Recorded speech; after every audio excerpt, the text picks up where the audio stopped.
بسم اللہ الرحمن الرحیم۔ السلام علیکم ورحمۃ اللہ وبرکاتہ۔ نبی کریم صلی اللہ علیہ وسلم نے فرمایا، میں اس کو جنت کے ایک گوشے میں گھر کی ضمانت دیتا ہوں جو حق پر ہونے کے باوجود جھگڑا چھوڑ دے۔ میں اس کو جنت کے درمیان گھر کی ضمانت دیتا ہوں جو مذاق میں بھی جھوٹ بولنا چھوڑ دے۔ میں اس کو جنت کے اعلیٰ درجے میں گھر کی ضمانت دیتا ہوں جس کا اخلاق اچھا ہو۔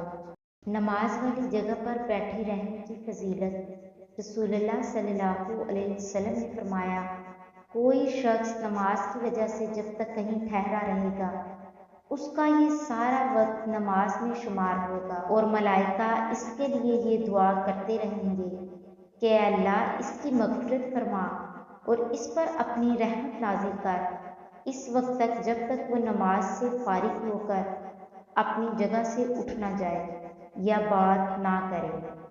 قرض نہ ادا کرنے کی نیت۔ نبی کریم صلی اللہ علیہ وسلم نے فرمایا، جو کوئی لوگوں کا مال قرض کے طور پر ادا کرنے کی نیت سے لیتا ہے تو اللہ تعالیٰ بھی اس کی طرف سے ادا کرے گا، اور جو کوئی نہ دینے کے لیے لے تو اللہ تعالیٰ بھی اس کو تباہ کر دے گا۔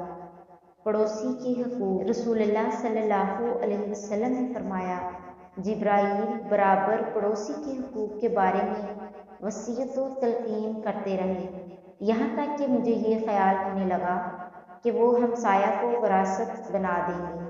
ام المؤمنین سیدہ ام حبیبہ رضی اللہ تعالی عنہما بیان کرتی ہیں کہ نبی کریم صلی اللہ علیہ وسلم نے فرمایا، جو شخص ایک دن میں 12 رکعتیں نفل نماز پڑھتا ہے اس کے لیے ان کے بدلے جنت میں ایک گھر بنا دیا جاتا ہے۔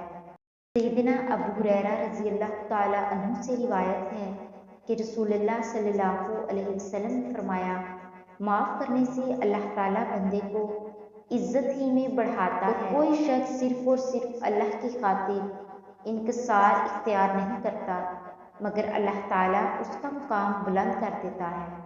دکھ تکلیف کے وقت کیا پڑھیں؟